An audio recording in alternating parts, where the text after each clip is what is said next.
Back here live at the Waterfront Village with my friend, the zombie, Jonathan. You're looking good. Jonathan just got an awesome face paint job. What do you think? I like turtles. All right, you're a great zombie. And good times here at the Waterfront Village. Thousands of passengers across the East Coast, of course, had to alter their plans. And we spoke to one kid who was trying to cope with the delay. I'm just sitting there on my iPod. It's just so frustrating. I want to be in Florida getting a tan on my back. Before we toss it back, we got to go to Drew, the farm kid. How you doing there, Pally? Right now, you know, I know he can't say anything right now, but you know what he's saying right now? E equals MC squared. Get the camera off my face. I'll take this cantaloupe. Oh, no. Oh, Dan, don't make him politician. cry. That's terrible. I love that kid. What did you think about the ride? It was great. And apparently, I've never been on live television before, but apparently sometimes I don't watch the news because I'm a kid, and apparently Grandpa just gives me a remote after we watch the Powerball. It's the Powerball. Tell me about the ride. What did you think about the ride? Well, it was great. Why? Because apparently you're spinning around, and apparently every time you get dizzy, Yeah. that's all you do is get dizzy. Is it fun? Yeah. And I've never ever been on live television. I never ever be on live television. Are you excited? Yeah, and apparently I already went down the super slide. When I went down the one, I was scared half to death. I just freak out. Okay. Well, I woke up to go get me a cold pop, and then I thought somebody was barbecuing. I said, oh, Lord Jesus, it's a fire. Then I ran out. I didn't grab no shoes or nothing, Jesus. I ran for my life. And then the smoke got me. I got bronchitis. Ain't nobody got time for that. Eric Hubbard was sitting in a friend's car eating lunch when Friday's tornado came barreling toward them. I was scared. I was finna eat a hamburger. It took it. And I don't even know where it's at. It took your hamburger out of your Hamburger, fries, hand. and drink. I don't know where it's at. Tell me about the whistles. The whistles go woo when you want to woo woo. It's that woo woo. You know what I'm saying? Then you got the flows. They didn't trip off the flow masters. That decoration, man. It's just for decoration. That's it and that's all, man. We do it for decoration. You have it on your car? Yeah, I got it on my car. It was being installed on their car. Some neighbors are saying way too loud. That's only in the morning. You supposed to be up cooking breakfast or somebody, and so that's like an alarm clock. Woo woo. How's it feel to get the power restored? It's been 5 days, hasn't it? I'm so glad the power come back on because I was burning up. Lamasa Pace said she was thrilled to see all the power trucks rolling down her street, South Military. The whole street was lined up with them cherry pickers and all them crew. I said, You said hallelujah. I go like, hot dog, look at that, boy, look at that thing. How well are you going to sleep tonight? You bet I'm going to sleep like a baby. Drink me some good old Kool-Aid and drink me some cool big jug of ice or Kool-Aid and go to sleep like a baby.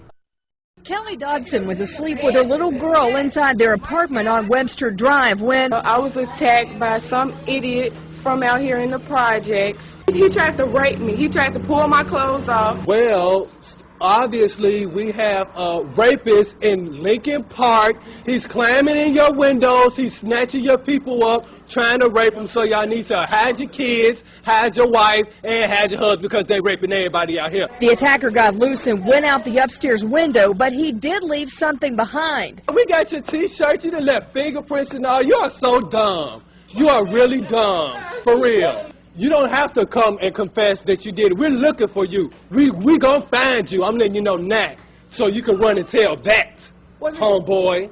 Heard screaming. I meet my McDonald's. I come outside. I see this girl going nuts, trying to get out of her house. So I go on the porch. I go on the porch, and she says, "Help me get out. I've been in here a long time." And like I say, my neighbor, you got some big testicles to pull this off, bro. Because we see this dude every day. I mean, every day. How long have you lived here? I've been here a year. Okay. You see where I'm coming from? Right. I barbecue with this dude. We eat ribs and whatnot and listen to salsa music. You see where I'm coming from? Yeah. And you had no indication that there was anything going on? Bro, not a clue. What was the reaction on the girls' faces? I can't imagine to see the sunlight, to be around people. I knew something was wrong when a little pretty white girl ran into a black man's arms. Something is wrong here. Dead giveaway. Dead giveaway. Charles, thank you very much. Dead giveaway. Thank you very much for your time. And either she homeless or she got problems. That's the only reason why she run to a black man. Charles, thank you for being there, man. Curiosity leads to large crowds in Mobile's Crichton community. Many of you bringing binoculars, camcorders, even camera phones to take pictures. To me, it look like a leprechaun to me. All you gotta do is look up in the tree. Who else seen the leprechaun and say yeah? Eyewitnesses say the leprechaun only comes out at night. If you shine a light in its direction, it suddenly disappears. This amateur sketch resembles what many of you say the leprechaun looks like. Others find it hard to believe and have come up with their own theories and explanations for the image. My theory is it's casting a shadow from the other limb. Could be a crackhead that got hold to the wrong stuff. And it told him to get up in a tree and play a leprechaun. We're going to get down to the bottom of this. Yeah, still on there, guy. Don't be afraid. Don't be afraid, man. This guy helping to direct traffic says he's prepared for his encounter with the leprechaun. He's suited up from head to toe. This wars off spells right here. This is a special leprechaun flute, which has been passed down from thousands of years ago from my great-great-grandfather who was Irish. I just came to help out. Others just came to get lucky in hopes a pot of gold may be buried under this tree. I'm gonna run a backhoe and uproot that tree. I want to know where the gold at. I want the gold. Give me the gold. I want the gold. Man, them jokers was big, size of a quarter doggone. Many said it sounded like nothing they've ever heard before. He said, kapooyah, kapooyah. And the boy, that hell just came in. I looked at opened my door, and I looked out my door and started hitting me in my head. I took out running, ran to my rescue, and then I called my mama to see was she all right. Folks were told to stay off roadways unless absolutely, positively necessary. But they still came out to places like the FRLKK gas station. I wanted donuts. David Grisham, the leader of an area radical Christian group, attempted to publicly set fire to the Islamic holy book. Snuck up behind him and took his Quran. He said something about burning the Quran. I was like, dude, you have no Quran, and ran off. I didn't make anybody stay here until 7 a.m. or 11 or whenever it is everybody finally left. I didn't make this kid pass out on my floor. People wanted to be here. That was their decision. Oh, bro, it's just like, dude, you get the best barrels ever, dude. Just like you pull in and you just get spit right out of them. And you just drop in and just smack the lip. Whoop-ah! Drop down, snap, and then after that, you just drop in, you just ride the barrel and get pitted, so pitted like that. I ain't no robbing type of person. I wouldn't do nothing to no innocent man. I've been robbed. I've been pistol whipped. They got that on file. I'm innocent. I ain't do nothing. I don't know what's going on. All I know is my side of the story. I can't tell no other story. I'm innocent. And Mama, I love you. P.O.P. all the time. Right, these all good pimp squad, baby, for life. Surveillance tape is catching a routine morning at this gas station on Bannister until chaos erupts. I was putting one more tap of coffee in my coffee cup, and out of the corner of my eyes, I saw two guys come in, one with a black hoodie and one with a white hoodie. And the guy with the black hoodie said, "We want your money, everybody up front and down." And I'm like, oh, why did I need coffee now? The guy in the black starts coming down, and I'm like, don't look, don't look, don't look. So I'm putting my hair down, you know, and he comes right to me and he goes, "Get down now." And I go, "Yes, sir." And I just dropped to my knees. Then I heard, boom, boom, boom. And I'm like, oh my God. So I back farther and farther away. And I think maybe I should faint, but I don't. And so then I'm thinking, count to 2,000 again. So I did. And then I go, "Mi amigos, mi amigos." Nobody said nothing. I'm like, oh my God, they're dead. Just minding my own business. Bam! Hit me hard right from the back. I was glued to my seat. I was like, whoa! I could see the car in front of me. I was about to hit him. So I kind of veered off this way. As I veered off this way, the guy who hit me veered off that other way, and he hit the curb, flipped over, rolled over, run into the electrical pole, and I didn't know he hit the pole. All of a sudden, I kind of stopped, and I was like, whoa, and The wires come down, boom, and then arc, bam, that fire was coming everywhere. It was arcing, sparking, blowing up. I saw one arc go from the corner of my van up to the car behind me. It was like a big rainbow, boom, and it was coming up, boom, boom, and I was like, gee! So I opened up my door, I didn't touch no metal, and as I come up, I started to touch the top, and a little spark jumped up. I was like, whoa! I stepped out the rest of the way. Lucky I didn't get burned more. So, crazy? Oh, it was crazy, dude. I was just sitting there and I was like, oh! Reality hits you hard, bro. Well, the police wouldn't let me go through 122nd, so I had to go around 119th and go, they let me look at the lawyer's building. I know the vacuum cleaner man. He's seen my tits. I know that's not going on TV, but it's true. It's true. I'm not here to lie to you. I was trying to get a hold of him because I couldn't identify the business. That window got blown out, and I was trying to help the police figure out who to contact to secure that poor business. Did you see the damage to the building then? All the bricks? Yes. He must have been gravely hurt. He must have been badly hurt, injured. How fast do you think someone must have been going then? I haven't been allowed to drive for 3 years, so I am not a good judge of that. Anything else you want to add about what you saw? You want to see my tits? Louis? I was in the passenger side of this fucker's car, and he comes over on there. He was over by the recycling center. He says, oh, when I was in the Virgin Islands, 30 years old on a business trip, I fucked this 14-year-old. I was like, you what? He's like, I raped this 14-year-old, starts crying, gives me a big hug. He's just like, fuck, 300-pound guy. I'm like, oh, shit.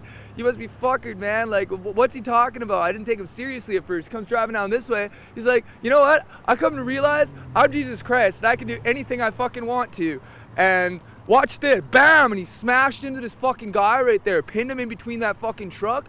And so I hop out, I look over, the guy's pinned there. I mean, like, freight train riders know this. Like, if you get pinned between something, do not fucking move that shit, otherwise you bleed out. Like, motherfucking, I ran in, I grabbed the keys, he's fucking sitting there like nothing even happened. And like, fucking, like, man, if you started driving that car around again, man, there would have been a hell of a lot of bodies around here. Fucking, I hop on out, and so I grabbed the bag, I threw it over by that pole right there, and then fucking Buddy gets out, and these two women are trying to help him. He runs up and he grabs one of them, man. Like, a guy that big can snap a woman's neck like a pencil stick. So I fucking ran up behind him with a hatchet, smash, smash, smash. Yeah. Who else is going? Who is walking there? But who else? I don't know how bad they are. Why don't they just walk the gutters? It ain't a far walk. It's just 38 miles. Why don't you walk? Why don't you walk the gutters? Have you walked the gutters before? I'll walk. Yeah, I can walk the gutters. Why don't you walk the gutters? I don't need to walk the gutters. Well, shit, no, you don't. You're gonna put everybody else walking the gutters. Why don't you just walk the gutters? All right, I'll walk the gutters. All right, let's go. All right, hang on. Let me do this one time. Man, let's go walking.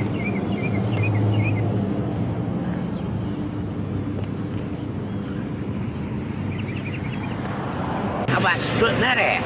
You'll be so goddamn fucking tired. The time you get to New Hope, you won't be strutting that ass. You'll be so goddamn fucking tired by the time you get to New Hope that you won't be strutting that ass. You'll be...